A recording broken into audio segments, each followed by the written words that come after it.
Good morning, beautiful people. Welcome to my channel, which focuses on Vedic Astrology study from the perspective of your soul path, career, and relationships. These are the focus areas of this channel. If you're new to my channel, please consider sharing the content with your fellow astrology enthusiasts, leaving your comments below in case you need to share anything interesting you found in your chart, etc. If you are my listener on the podcast directories like Spotify, Apple, Podcast Addict, Pandora, and so on, welcome. Also, you might want to visit my YouTube channel, take screenshots of the chart displayed there so you can study alongside the chart, natal, Navamsha, D10, and so on and so forth. Also, for those listening on the podcast directory, you might want to take advantage of the Vedic Astrology Beginners course, which is available in the memberships area as a playlist on my channel. YouTube link is in the description box. You might want to visit that and take advantage of that. That is not being covered on the podcast directory. If you need a personal reading, do get in touch with me on the email, both on the podcast directory as well as on YouTube channel, and we can explore what's going on in your life and what you need some assistance or clarity with. You see, the entire purpose, as I see it, of Jyotish and Vedic Astrology is to get clarity in your mind about what's going on in different areas of your life, what your soul path is driving you towards in this lifetime, and where you can apply yourself to the best possible outcomes. Be it in any area of life, we all have different areas of life. Primarily, I focus on soul path, your life path, profession, career, job, business, etc., as well as intimate relationships. And all the podcasts here cover pretty much personality, relationships, and career as the determinants of how you want to engage with the rest of the world. We all are born in some way, some form in different societies. The whole idea is to best put yourself at use where you are happy doing what you're doing, you're content doing what you're doing, and you feel your life has a meaning and a purpose somewhere. We are just trying to unlock that using the tools of Vedic Astrology.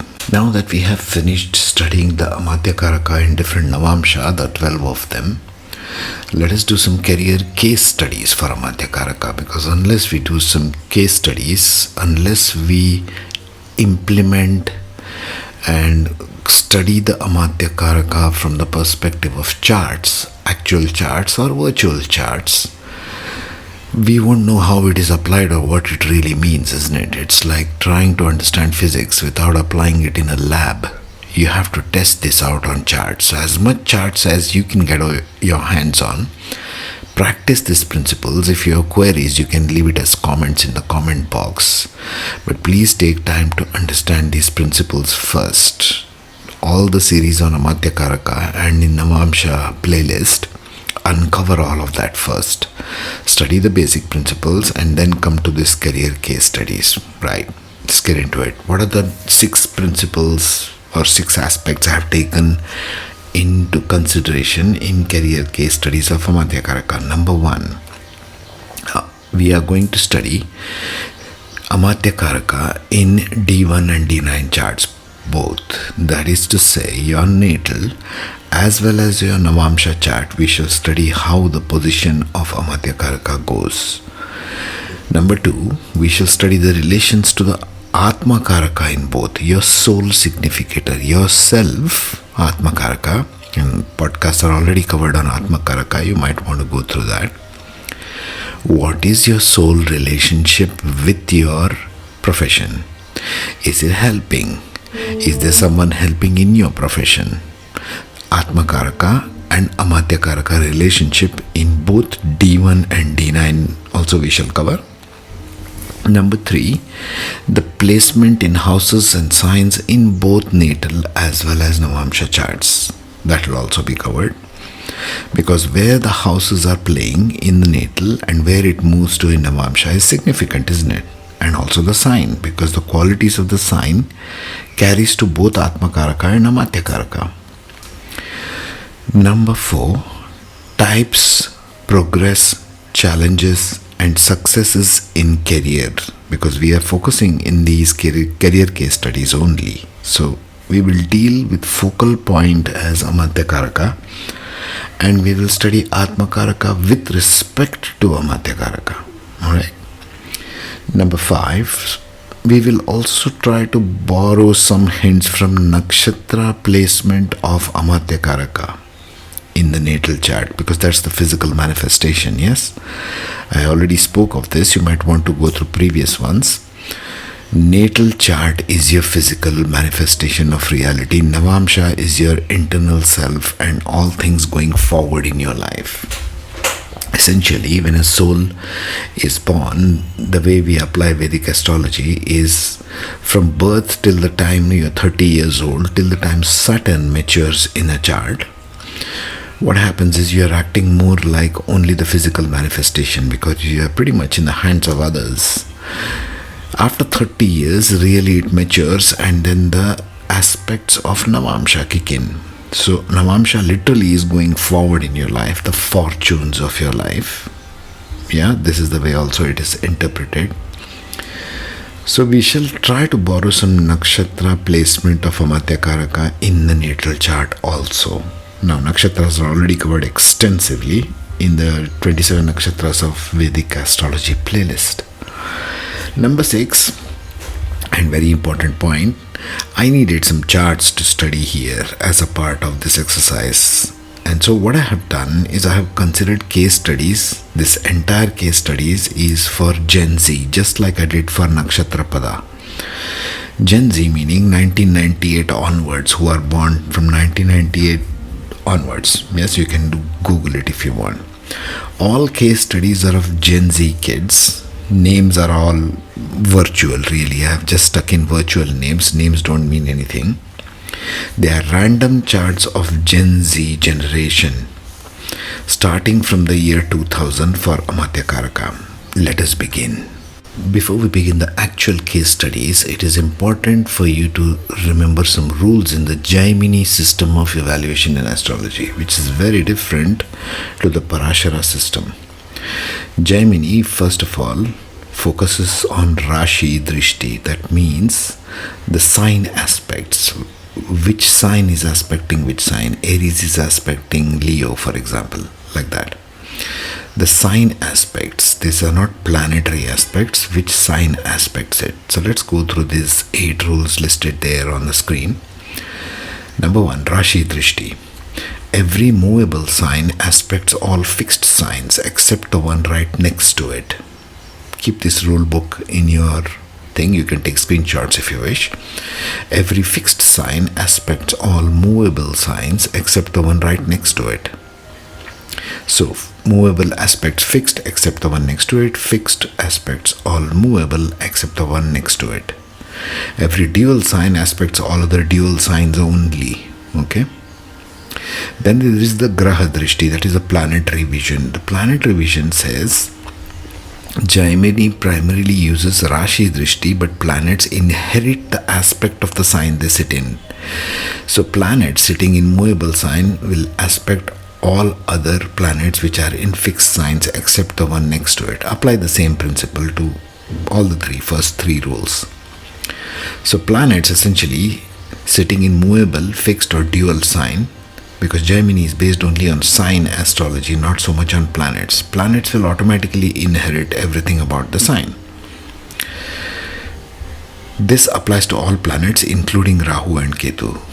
So as we shall see going further into the case studies, you will see that sometimes or many times in a chart, Rahu and Ketu both end up aspecting a particular planet. Because even though Rahu and Ketu are on opposite sides of every chart, but based on this kind of an analysis, based on Rashi Drishti, they both might end up aspecting a planet, and we shall see that in case studies. Some special considerations to see. Point number 6, Jaimini focuses on sign to sign influence, not degrees. Even if planets are far apart within the Rashi, they still aspect through Rashi Drishti. The same thing which I spoke of earlier.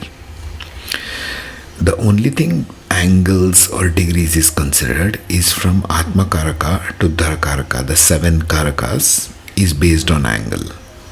what is your Atmakaraka, what is your Amatyakaraka, what is your Bhratrikarika, and so on. That considers the angle, but the sign to sign influence is very dominant here. Even if one is sitting in 12th house and one is sitting in 3rd house, for example, if the signs are influencing, the planets in those signs also are influencing one another. See, all this gets very complex unless we do some case studies, isn't it? So we shall do that from now on. 7th point, unlike the Parashari system, Jaimini does not use special aspects like Saturn's 3rd or 10th position or Jupiter's 5th or 9th position. Those are Parashara rules. Jaimini system does not use these rules of aspecting. It only considers sign aspect and planets therefore placed in those signs. Aspects, last rule, number 8, aspects are applied heavily in Charadasha analysis. If you want to do your predictive analysis, they interpret again based on this sign and interpreting the Karaka planets, Amatyakaraka, Atmakaraka, and so on. All the 7 Karakas of Jaimini. So we shall do analysis this way going forward. Let us begin. Let's take the next case study for Emily. This is another virtual Gen Z girl who is in her 20-somethings now. All kids born after 1998 are all part of Gen Z. Yeah? So this is the second one, and I have already done a Nakshatra Pada analysis for her using AI. So you might go through that later. Same chart, so that you have a correlational ability of seeing how Jaimini system plays out, and on the other hand how Nakshatra Pada system plays out, and what's the correlation between the two. Is there some commonality between these two systems? Remember, results should be the same, doesn't matter which system you use. So natal chart of Emily is right there on the screen. Saturn is the second highest degree, therefore becomes the Amatyakaraka. And in Emily's case, she's a Virgo Ascendant, and 10th house also has Gemini. So Lord of the 1st and Lord of the 10th is the same in all Virgo cases in natal chart. So Mercury becomes a very dominant planet for Virgo Ascendants in the natal, isn't it? Because the physical manifestation depends upon the placement and the strength of Mercury, Lord of 1st, Lord of 10th. So all their life typically becomes about career. How and what is a different matter, but just remember this as a general rule. Always look at the ascendant sign, as Gemini system gives more importance to the sign placement, aspecting the signs. Not so much the planets. Planets are just something which are deposited in the sign. Alright, so Mercury in her case also becomes her Atmakaraka, or the soul significator, which means to say she is very determined in her soul path about work and about herself. Sort of an individual which defines her personality through her work, you might say. Next we should see Saturn placement, Amatyakaraka placement. Amatyakaraka is in the 8th house conjunct Jupiter and Mars.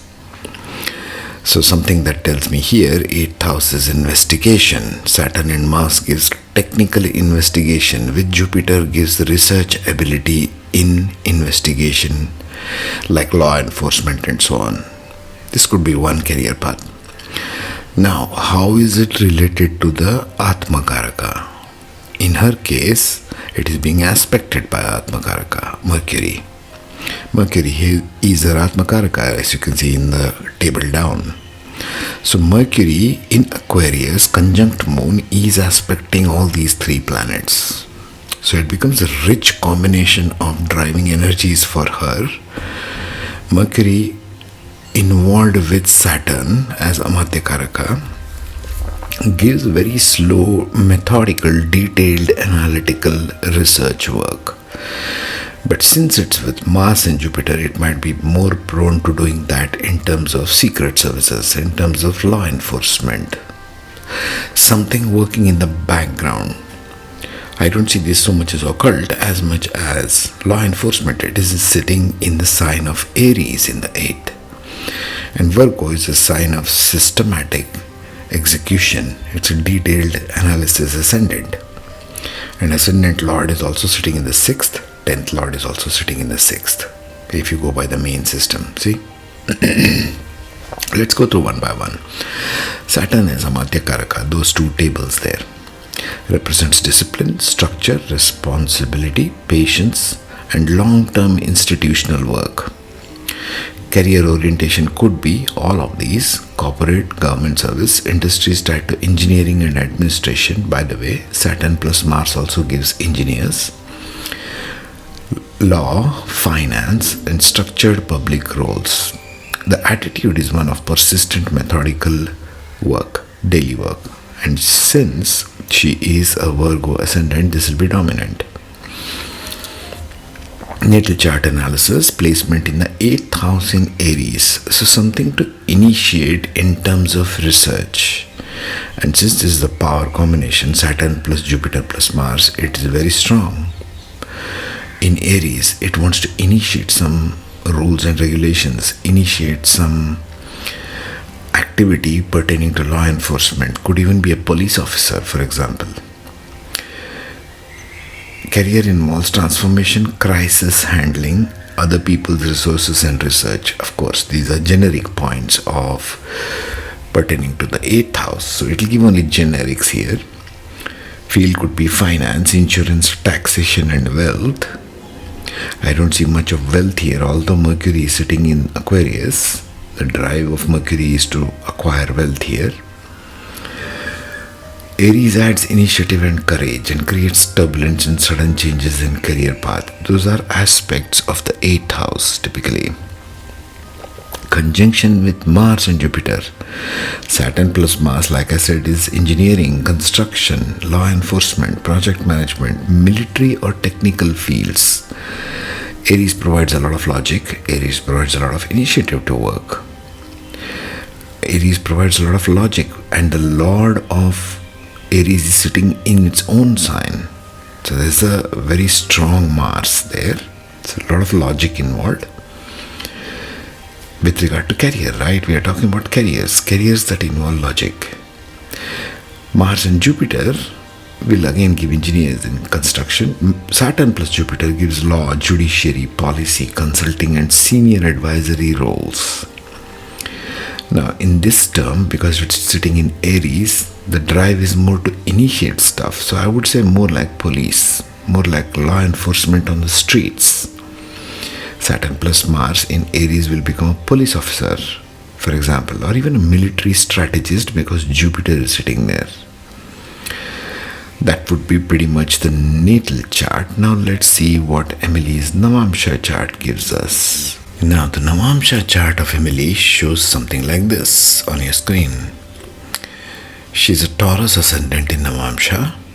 Mars and Jupiter have gone to the 4th house, aspecting the Saturn or Amatyakaraka in the 6th house. But Saturn now is in Libra in the 6th house. So again, it shows systematic work. Saturn is very good in 6th house because it is systematic daily work which grows with time. It is not something in a hurry. But once again, being aspected by Mars and Jupiter in Leo, she might be doing this for the government. Sun also being placed in the 8th house, as you can see there. Okay. The dispositor of the 4th house is sitting in the 8th house. So something is secretive, something doing behind the scenes.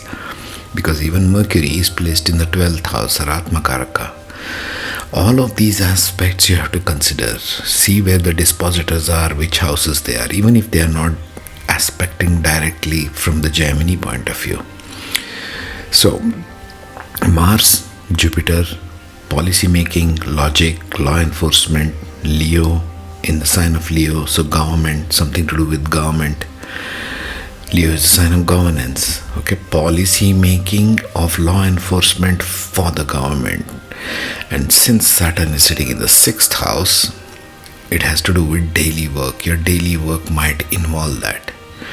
And the dispositor of The fourth house is in eighth house, so very secretive sort of work. Imagine a secret service kind of work, and always behind the scenes. Why behind the scenes? Because the Atmakaraka is sitting in the 12th house with moon. It may be even secret service or foreign policy, but it has to be a daily work. Saturn is a daily work, not so much of a manager, but more of a determinant of like a laborer class, like somebody who works daily, administrative roles. Okay, that's what the soul path here is. The soul path is sitting in the background.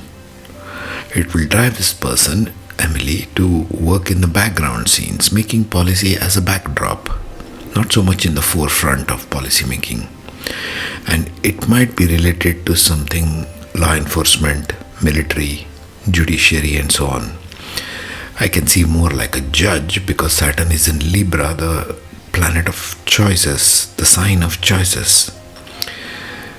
So Saturn Libra can make a very good judge of people, working for the people in the sense of proclaiming judgment on people, because it's a choice sign. Okay, now let us conclude something for Emily and see where that goes. Now there's the conclusion slide of Emily. Okay, the conclusions are listed on the left, natal and Navamsha charts on the right side of the screen. Okay, what are the highlights? First of all, 8th house. Amatyakaraka Saturn is in the 8th house, conjunct Jupiter and Saturn in Aries. So there's a strong initial drive, but there is an aspect of instability, sudden breaks in career, ups and downs in careers. Saturn delays, recognition is slow, suggesting an early struggle in career paths and heavy responsibility. Mars influence gives potential for conflicts. Also work is related to conflict resolution, like law enforcement, like judge, like I spoke of earlier. Balance is required between Aries aggression and Libra diplomacy. Why is this suggested? Simply because in the natal chart Saturn is in Aries, Navamsha it goes in Libra, opposite sign. Success indicators. Saturn is exalted in Navamsha, being seated in Libra. Eventual mastery and fulfillment in profession is suggested here, later after 30 years old. Aspect from Mars and Jupiter from the 4th in Leo. Mars is exalted once again, both in Navamsha and natal. Natal it's in its own sign in Aries, natal Navamsha it's in Leo. So there's a strong drive to work, and being 4th house, let's say work for the masses. Jupiter also is exalted in the 4th house, although not so much in the fire sign. Therefore, aspect from Mars and Jupiter strengthen the technical ability. Mars and Jupiter both aspecting Saturn in Navamsha is increasing the technical ability. Detailed oriented work. Saturn in 6th house gives a detailed oriented work. Plus, she is a Virgo Ascendant in natal. So there is already an individual who wants to work in a very detailed fashion, slow and methodical. So this is helpful. Career matures into law, administration, senior advisory roles with long-term recognition. There's a strong alignment, and this is crucial to understand in the Jaimini system. There's a strong alignment between Amatyakaraka and Atmakaraka, both linked with service, intellect, law, and institutional order. Judge is more like I see it because there is Jupiter aspecting in both places, natal and Navamsha. Final synthesis.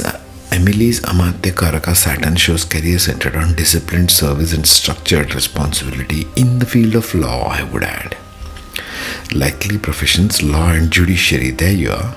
Judge, legal advisor, policy strategist. Finance and banking, well, not so much. Engineering, project management could be, but again, not so much. It is not sitting in so much earth signs as much as it is sitting in air signs. These are all my projections.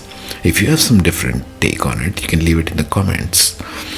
I would like you all to study with me. We are like co-students, okay, more than a teacher. Academia, advisory roles, well, not so much. Maybe teaching in government circles later, close to retirement. Trajectory: early technical finance administrative work. Middle of her career, she might be in consulting, law, and judiciary. Later, in senior advisory roles in judiciary, policy, and academia. Government is more like how I see it, because Mars and Jupiter are in Leo, like I said, and Leo dispositor Sun is sitting in Sagittarius. So it's more like advisory role to policy making in terms of law enforcement. This is generally how I would sum her reading up. To conclude, always remember to look at the ascendant sign, in this case being Virgo, so the person is intent on systematic work. That's her drive. The Lord of the Ascendant and Lord of 10th is also equally important to see if they become Atmakaraka or Amatyakaraka. Second, what we saw is the relationship between Atmakaraka and Amatyakaraka, that is your soul and your life path, which is there in both her, in her natal chart, not so much in Navamsha. See, Mercury is not aspecting Libra as far as Jaimini rule is concerned in the Navamsha. So although she might be using Mercury a lot in her physical reality, her internal self is more driven towards rules and responsibilities. See how I'm analyzing this. Follow the analysis, and if you have some other comments, you can leave it in the description box. I will see you in the next case study. Meanwhile, take care, share, and be happy.